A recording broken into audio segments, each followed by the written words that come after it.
Hey, friendo, Steve here. And Larson. Welcome back to the Friendoville channel. It's time for another Last Dance review. Once again with me, this is my good buddy and, of course, host of Kick Kicks, and Larson. Finally got it right. Welcome back, host Wow. of Shoe Kicks. It only took, what's that? Kick Kicks. Kick. So, of course, we're here to review episodes 7 and 8 of The Last Dance. Sad because it's the penultimate week. Next week, we're going to be getting the final episodes of The Last Dance. But there's a lot packed into these episodes here. Of course, episode 7 talked about Jordan's first retirement from the game, and the death of his father, and his foray, his venturing into baseball. And probably more interesting than any of that, though, was something that you had mentioned as what really struck you was the idea of Jordan as a person that people actually kind of want to be around, as opposed to Jordan like being just a dickhead. And it's the one thing that's very interestingly, he's unapologetic about virtually everything so far. This is the one thing that he does seemingly struggle with when he was asked, do you think your legacy... God, how did I wrote down like there was... It was essentially, do you think your demands of your teammate essentially was at the expense of you being considered a nice guy? Yeah, right, yeah. And at first, he starts off relatively unapologetic, and he says something like,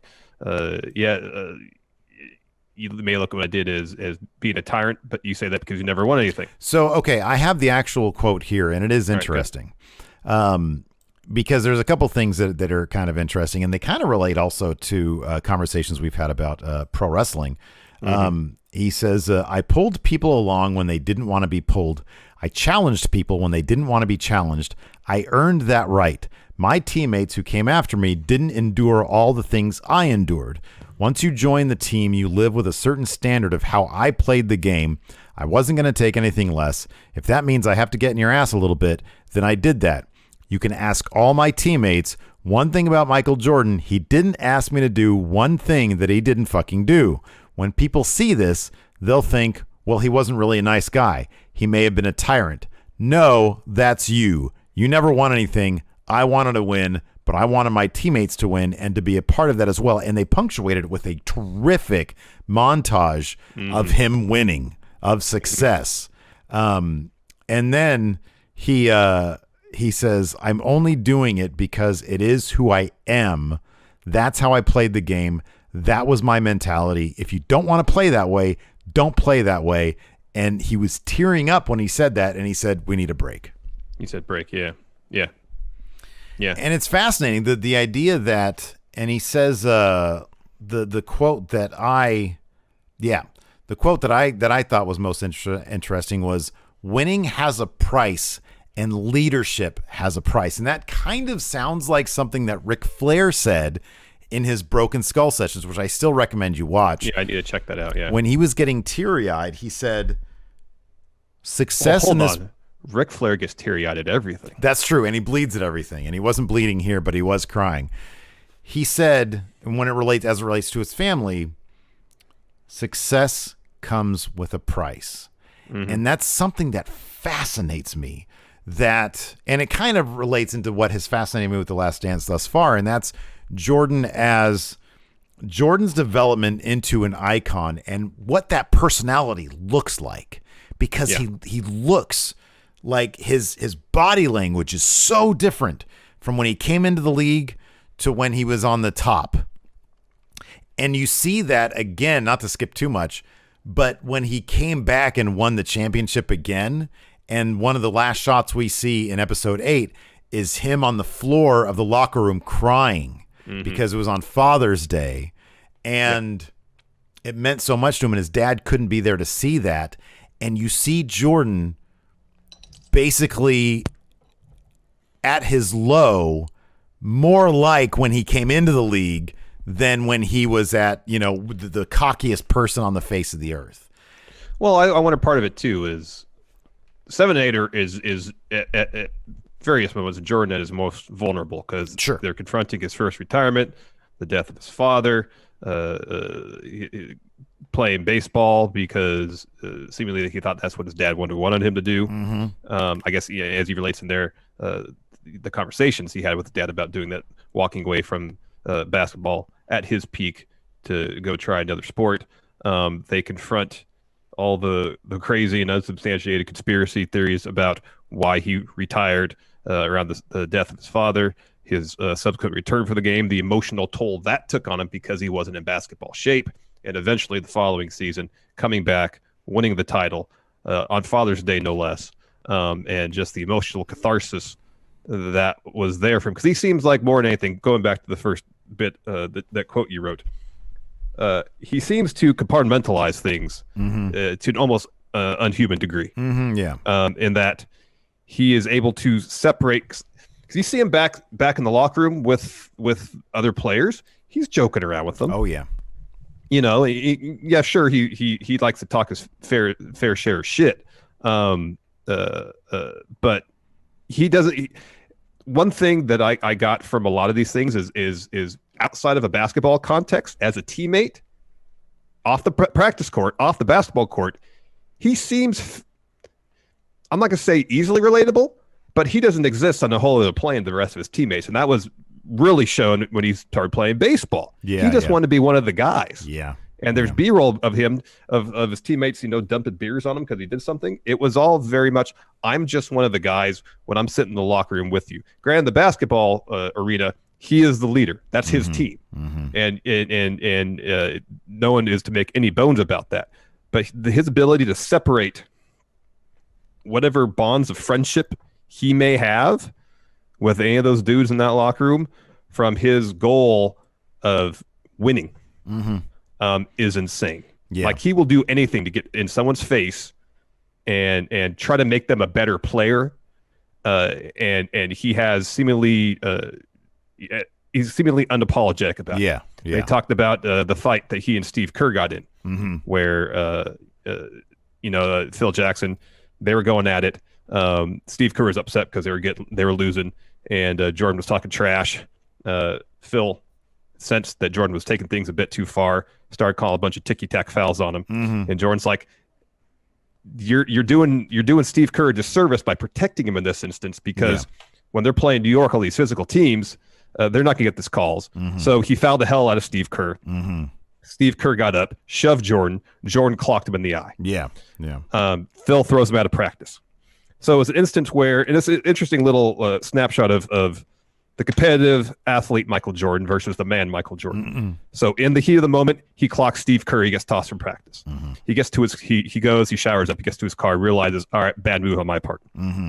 So he calls up the practice facility, gets Kerr on the phone, apologizes to him. Steve Kerr says they talked it all out. And from that point on, their relationship was great, because Steve Kerr stood up to Michael Jordan. Michael Jordan respected Steve Kerr for standing up to him, and knew that he could be trusted, that when they're in the trenches in the midst of the war of the playoffs, the postseason, that Kerr was mentally tough enough to take whatever his opponents threw at him. And it's the same thing, going back to the Pistons series where they lost, where part of it was the physical toughness, and that's, you can lift weights to deal with that. But if you can't deal with the mental aspect of getting bullied, you got no chance. And so just his ability to separate things. And then I think that quote at the end of episode 7 is him, that wall kind of breaking down a little bit. Right. Where he's coming face to face with the idea, all right, my strive to be the best, my strive to be a champion, my strive for my continually striving for greatness, it did come at a cost. And that's a cost that it probably to a certain degree weighs on his shoulders. And I mentioned, I think we were doing the Raw recap, we're talking about it. Be really interested to see if they ever address his time in the front office in Washington, the Kwame Brown stuff, and how much that weighs on him, because, granted, maybe Kwame never would have been much of an NBA player to begin with, but if everything that we've heard is true in terms of Jordan trying to toughen him up mentally, seemingly might have backfired. and set his career back rather than advancing it. It's just interesting stuff. Yeah, for some people who might not know that story, in 2001, I believe Kwame Brown was the top pick in the NBA draft. He was coming straight out of high school, and he was drafted by the Washington Wizards, which Michael Jordan was the owner of, right? He worked in the front office, and I don't know if he was playing. Is he back playing at that point? I don't know. He's maybe a part owner. Yeah. But I think he worked in the front office. Yeah, and so he took it upon. So he would go down to the practices, and from what I remember, this is strictly from memory. So correct me if I'm wrong.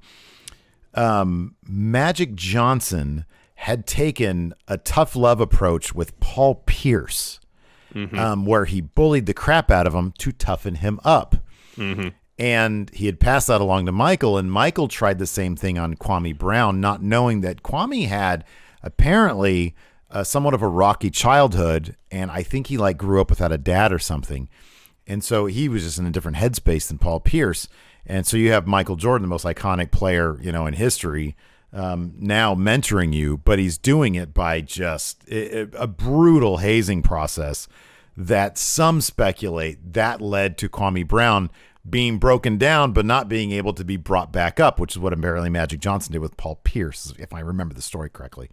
And Kwame Brown ended up being, a subpar player, against him being the number one pick anyways. And so, yeah, I'm curious to know if they would broach that. It remains to be seen if they're going to talk about that at all next week, or how much further past 98 they're going to go into. But the culmination, him winning that last title, is going to be kind of the culmination of all this. And it remains to be seen if those 2 years in Washington are going to have any bearing on the story whatsoever. They talk about some of the more some of the aspects of MJ lore that lend itself to conspiracy theory. So his father was murdered by basically a couple of 18-year-old assholes. Robbery gone bad. Yeah. And then subsequent, obviously, that wreaked havoc over Jordan's emotional well-being, which was already pretty fraught based off of the exhaustion of winning 3 back-to-back championships and the public criticism that's been hurled his way. Yeah, and then of course, prior 2 years, the certain sort of unscrupulous reporters, if you will, start putting together pieces that just don't fit, but they report on them nonetheless.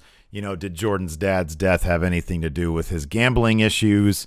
Was his retirement the result of a suspension from David Stern, who David Stern just laughs that off? And in fact, everybody confronted with it that has any knowledge of it laughs it off. And there simply is zero proof to that. And they talk about how ridiculous it would be that, David Stern, the most capitalist person you would know, would take the franchise player from the franchise team of the NBA and suspend him for 18 months. It's just simply, really, unless Jordan was getting some real underworld stuff or was betting on basketball, there'd be no reason to suspend him. Right, exactly, yeah. And if it was the former, then there'd be criminal stuff, and you'd expect some sort of criminal case to be brought, which never was. Right. And he'd never bet on basketball apparently, so there is no reason to suspend him. Yeah. So that was the majority of episode 7 was his retirement. The baseball stuff was just, it was a funny aside. The funny little bits about how we couldn't put him in, we had to put him in Double-A simply because the Triple-A team, I guess. Would it be Triple-A or Single-A? It'd be Single-A. Double-A. The Birmingham with their Double-A team, he said Single-A. Normally they'd send it to rookie ball or Single-A, but the media facilities at any of those venues weren't large enough to accommodate the throngs of media that were following Jordan's every at-bat. Yeah. So they had to send to Birmingham to play for the Barons. How much credence did you lend to the idea that had the strike not happened, had he given it more time, he could have made it to the majors? I didn't know how much of that might have been smoke being blown up his ass, or if it was legit. I mean, I wouldn't. I mean, the one thing, they focus a lot on Jordan's work ethic, and that's one of the major things. Granted, I never played baseball at a high level. I played rec league, and I'm sure it's the same with any sport. You put in the reps, you'll get better. Yeah. Jordan was a natural athlete. Granted, he hadn't played since high school, I believe. But I mean, it's hard to tell. It really is. Yeah. I mean, I think the closest thing we've seen since then of someone quitting one sport and trying a new one is the Tim Tebow thing. As far as I know, he's still in the Mets minor league organization. Baseball is so hard to play. Yeah. It's so hard.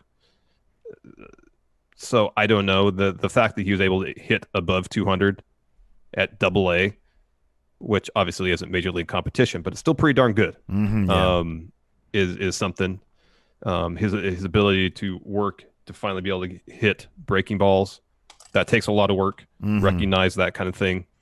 I honestly don't know, but it would have been interesting to find out. I just don't know. I don't know. What I found interesting about that too was that Reinsdorf said that while he was playing baseball, he was still paying his basketball contract.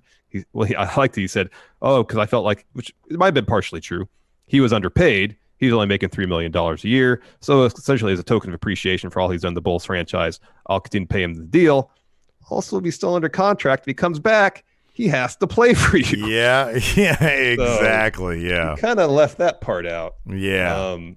So I'm sure there was some altruism involved. At the same time, in his press conference announcing his retirement, he's like, "Yeah, maybe I'll come back at some point. I don't know, but right now I'm taking a break." Yeah. Of course, he's gonna still pay him off his deal because he comes back, he's gonna be a Bull. Yeah, exactly. They also brought up in episode 7, Scottie Pippen quitting on the Bulls in game. Was it game 7? I guess it was. Game 6, I think. Was it game 6? It was game 6 because they went on to have a game 7. So it was 6 seconds left or whatever. And they were going to run a play to get Kukoc the ball for a last shot, which he had hit 1 million times. He had done plenty of buzzer beaters. It was interesting that it was interesting that there was the claim that because of the lack of Michael, there was a lot more team ball going on that year. And Phil Jackson, his biographer was like, that was the best. Was Kerr? I think Kerr and the biographer both said. So that was his best coaching effort. Yeah, it was his best coaching effort, exactly. And so Pippen was like, I wasn't into the fact that I wasn't getting the ball last. Oh, it wasn't just I wasn't into it. He felt insulted. He was insulted. Yeah, he was pissed off, and he said, "I'm not coming back in." And then I love that Phil goes, "You and him out," and Scotty goes, "I'm out." And apparently Phil just says, "Fuck him." Yeah, fuck him, exactly. And they put in somebody else who I didn't even know who it was. It was Randy Myers. Oh, Randy. Okay, I was not familiar with that name. When Jordan retired to be the new 2 guard. Oh, okay. So yeah, they get the ball in. Kukoc hits a shot. And then afterwards, Bill Cartwright, through tears, literally crying, saying, "Scotty, you let us down. You quit on us. You quit on us." And Jordan called Phil Jackson, was like, "That's not like Scotty. Like, he fucked up. He has to know it." And then Scotty, unapologetic, he's like, yeah, probably handled that wrong. But, if I had to do it again, I'd probably do it the same way.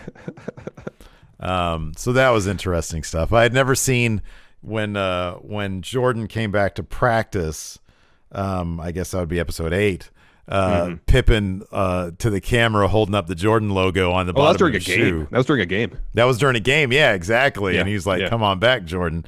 So I like that there was no. I like that there was no like ego involved from Pippen's point of view. Like, "Hey, I'm the man now," and everybody was like, "Man, yeah, let's get Jordan back. That'd be great. That'd be awesome." Well, I think that part of it was the team was like mired in mediocrity at that point. They make a point of saying that Horace Grant, he had moved on to sign a deal with the Magic, I guess, because the Bulls didn't extend him, and so they were lacking that interior defender, that rebounder, the player that's in the middle doing all the hustle work. They didn't have that until they brought Rodman in the following season, and so they were missing that aspect of the tean. So I think they said they were 34 and 31 when Jordan came back. So I'm guessing, oh hell, we're an organization used to at least make it to the Eastern Conference semis, if not the finals, if not the NBA finals. Here we are, probably 7th seed.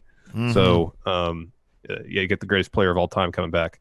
I would expect you'd welcome him with open arms. Yeah. So that was good stuff. Probably, of course, it wouldn't be a Last Dance series of episodes without an amazing roast from Michael Jordan.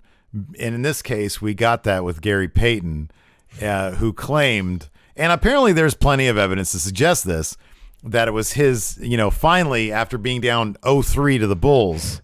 I did like how Payton, said with Carl, it's like, fuck this, I'm guarding Jordan. Yeah, it doesn't matter. It doesn't matter what you say, I'm doing.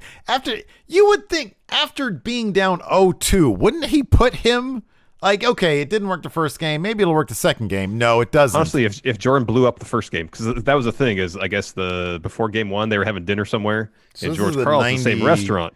This was the 96. Oh, yeah, that's right. 96. Yeah. 96. So before the first game, Jordan's having dinner.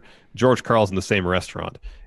Both Jordan and George Karl, University of North Carolina guys. Yeah. Jordan says they play golf. Yeah. They know each other. Yeah. So Karl walks by, doesn't give Jordan the time of day, doesn't say word one to him. And of course, knowing Michael Jordan, if there's any perceived slight, he will use that against you and against you and against you. Yeah. So if he comes out game one and scores and drops like 45 on Hersey Hawkins, who I believe was a 2-guard for the Sonics at the time, and the Bulls blow you out, guess what? Game two, put the glove on him. Yeah, exactly. It seems like he's operating another level. Put the glove on him. Exactly. Because you have enough offensive firepower, you think, because Hawkins was a good 3-point shooter, Detlef Schrempf was an adept scorer. You have Payton just throw lobs to Kemp. Mm-hmm. You don't need Payton. Payton was a good 3-point shooter. He's a good shooter. Have him be facilitator. Yeah. There's other options on the offensive end of the court. If your dude wins Defensive Player of the Year and his nickname is the Glove, then you put him on the best player. That's number one. Yeah, you think that's so. You make the rest of the Bulls beat you. Yep. But it was great because they interview Gary Payton, and he says, I tired MJ out. I got him out of his game. I did that. And then I changed the series. That's what he said. I changed the series. And then they hand the iPad over to Jordan, and he belly laughs. He laughs out loud, and his facial expressions are amazing. And you got to love Jordan.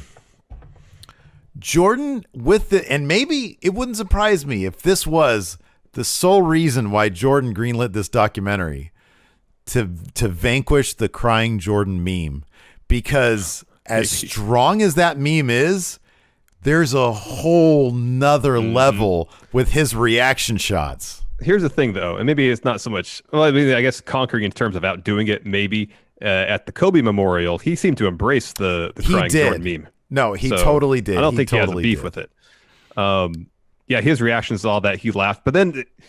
It seemed like any other situation, a lot of other players, he would have went on the list of what was wrong with anything Gary Payton said. He just laughed and says, I got no problem with Gary Payton. Yeah. He seemed totally cool with it.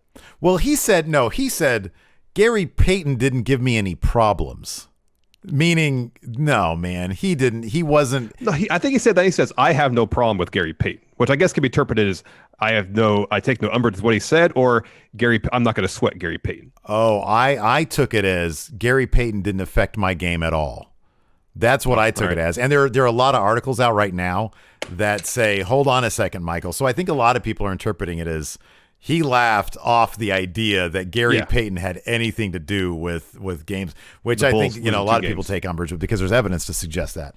I took his laughing as, okay, well, you say that, but look, we won the series, we were champions, whatever. I have no problem with you. Yeah. I took that like the end of it. He's like, hey, I'll brush it off. I got no beef with Gary Payton. Essentially, that's how I interpreted it, but whatever. But I thought that was absolutely hysterical. I watched that clip a couple times. It's absolutely hysterical to watch his reaction to Gary Payton, all full of bluster. So that was good. But I wonder, dude, look, if George Karl's sitting there at dinner and he walks by, I kind of feel like even if he was as genuinely nice, friendly, as enthusiastic Jordan, as he would be on the golf course, found something.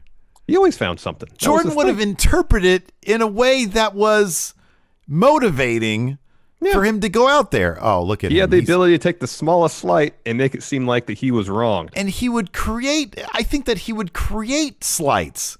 He could take something. George Karl could have walked by. Man, You guys, 72 wins, another level. You're the best team of all time. I can't wait to take on the challenge coming up in this series. Yeah. I love you all. Good luck. The check's on me. And then he walks out. Jordan would have found something. He'd be like, what, check's on me? I make more than he does. Right. He doesn't buy me a meal. Exactly. He would have found something, dude. He would have found something. It was interesting when Reinsdorf was talking about Jordan's deal in the early 90s. He was only making $3 million a year. Yeah, I know. I had to do a double take on that. I was like, wait, three? That's it? Mm-hmm. Yeah, that's crazy. He's probably making at least 10 times that from Nike. Yeah, and then his last year, I think he made 10 times that from the Bulls. I think it was a $30 million deal. It really, I think the salaries really blew up. Yeah. In the 90s. So you mean like if you look at Pippen's deal, which is what 7 years, 18? Mm-hmm, yeah. Is that what it was? Yeah. 8 years, 7 years, 18, something like that. Yeah. So at the time he signed it, that was probably a pretty decent contract. I guess so. It was just, the term was just way too long. Yeah, it was really long. I mean, who'd have thought that the league would blow up to that extent? Exactly. And you in hindsight, it's like, wow, that's a bad contract. But at the time, he's like, hey, I need financial security for my family. Mm-hmm. I just need to know this money's coming in. You never know when you get hurt or something like that. I wonder if they showed to Jordan, because I know they showed him the Gary Payton, talking about Jordan, but also the first quote from Gary Payton just killed me. He said, the team that year, the Bulls, that was a good team. They won 72. He just said they were a good team. He said, but we were good too. Dude, what did you win? 65 that year? 68 maybe? It's still a really good team, man. I mean, that's still Sonics. That Sonics team was a good team, but you see the scores on the first three games. Oh yeah, they were not close. They were getting worse too. I think that the third game they blew them out by like 23. It was horrible. What was it? 1996 Sonics. They were 64 and 18. Okay, so they won 64 games. That's really it's a really good season. Special. It's a really good season. Well, at the time the Jordan Bulls set the new record. The previous record was 68 wins. That was the most. It was 68 or 69? It was 68 for the most wins in a season, I believe, that Laker team. So the Sonics were only 4 wins behind the all-time winningest team. Yeah, but the leap from 64 to even 68. Oh, I'm not saying it's small. I'm just saying to call the Sonics pushovers, I think is unfair to what was a really good team. Let's see here. What was it? That's not. No, I don't want that. I swear it was 69. Was it 72, 73 Lakers that were 68? Was that what it was? 14? 16. Yeah, 69 and 13. Oh, 69. Okay, but it was 72, 73 Lakers, right? That was the 71, 72. Gotcha. And then the Bulls 96, 97 was 69. Nice. And then the Bulls 95, 96 was 72. And the stupid Warriors were 73 and 9. Well, they didn't win the finals, so whatever. Was that the season they were up 3-1? Or boy, that's rough. Yep. Anyways, any last words about? No, I mean this. I find this endlessly fascinating. You got this iconic sports figure in Michael Jordan.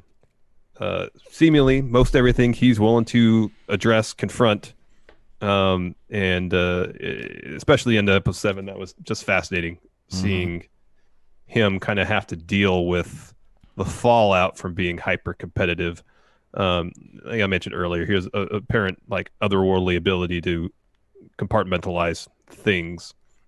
Because at no point, I mean, was it B.J. Armstrong was asked, would you consider Michael Jordan a nice guy? Yeah. And he hemmed and hawed. Oh, kind of about it. Yeah. And then, like preceding Jordan's comeback from his first retirement, he's like, hey, B.J., let's get together. And they went to Baker Square for breakfast. Mm-hmm. Yeah. So it's a weird dichotomy of Jordan where is he a nice guy? Maybe not. At his heart, is he probably a decent dude? Maybe. Yeah, when he was so driven to be great and to win that supersedes seemingly everything else. Well, yeah, I mean that is what's really interesting. To me, the most interesting thing is that he struggles with the idea that people don't consider him a nice guy. Like that, like to me, to be unapologetic about that is fascinating because it's like he could like the how defensive, not defensive, but how defiant almost he was about, you know what? I wanted to bring them to winning. I wanted to bring them to the championship. And so I had to be a certain way. But and then, you know, to break down and say, okay, we need a break because he's tearing up. That to me is like, what does he care? But he does. He does care. He does. And that is fascinating because it shows that there is a real dichotomy there, you know? Yeah, absolutely. And also, you know, that whole stretch where he's talking about winning. Yeah, he wins for himself. He wants to win for his team too. Yeah. You know, and I don't for a second think he's being disingenuous about that. Well, when he had, there was that footage of him with one of his teammates' friends. I think it was Scotty Burrell's friends. Yeah. There was the guy in the wheelchair. Yeah. And it's like, you know, he has an infectious personality. I mean, if he laughs at something you say and then he puts his, I mean, you must feel like $1 million, you know? And it's like, he revels. He really does seem to enjoy being around people, you know? Yeah. It's just when he's confronted with the mass, that starts getting me exhausted. But like having interactions with people really seems to be something that he enjoys. Yeah. It's just to try to, what's the word I'm looking for? I mean, you've said compartmentalize. To stack that up against, you know, the need to win, and he can't be that. He has to be super competitive, and he has to be an asshole about it. Yeah, and he doesn't. And like I said, it's obviously something that gets to him. It's otherworldly. It's the ability to create such seemingly rigid mental structures. To compartmentalize to that degree is insane. Is absolutely insane. Yeah, I mean, and there'd be instances where there's crossover, but you know, when he's on that court, when he's in the practice facility, at times when he's in that locker room, there's one goal. Yep. It's interesting seeing the stuff. You know, going back briefly the Kwame Brown thing. They mentioned when he was kind of you know, trying to toughen up, if you will, Scott Burrell. He's like, hey, he's a really talented player. We see some potential in this guy, but I need to know that I can count on him in crunch time. Yeah. And you know, I'm guessing what we saw on that particular episode was the tip of the iceberg. Yeah, sure. Yeah. In terms of crap he probably talked. Yeah. Amazing how that dude just kind of brushed it all off. Yeah. And it's funny because with Jordan, Jordan laughed off how Scotty seemed to be a bit of a lost cause. He was like, as much as I tried, I couldn't get him to break. And it's like Jordan wants the dude to punch him to show him, hey, listen, when New York comes up to you and punches you and pushes you around, you're going to be a pit bull. And that dude, even in his interview afterwards, was so cool-headed about the entire thing. It was obvious that guy didn't have the killer instinct because I had never heard of that guy before. I was like, I remember. I had to look that guy up to even find out who he was. Yeah, I remember him from college. He was a good player at UConn. Yeah, I know. It's you know, and some people could be fantastic athletes and not have that killer instinct. Yeah, there's a lot of them. There's a whole interesting spectrum of people who can be killer athletes, can be killer players, who might not be leaders. I feel like Scottie Pippen, it seems like, I mean, he had a different leadership style that was more like, hey, let's be a team. He didn't seem to be, I mean, he is like the perfect. So long as he got the last shot. I know, exactly. Tracy McGrady, you know, that dude, one of the best players of his time, but never wanted to be a leader, never wanted to be a locker room leader, you know? Nope. That was always kind of the knock on him, yeah. Yeah, it's very interesting. And it's generally the assumption is the better player you are, the more of a leader you should be. It goes hand in hand, but it doesn't. Yeah. Yeah, I think the perception is like, well, you're obviously the best player on this team. You should be the one that is leading it, and that doesn't always work out that way. Yeah, no, absolutely. Anyways, interesting stuff. Next week we'll have our last review of The Last Dance. Hopefully you'll join us then. Till next time, we'll talk to you later. Goodbye.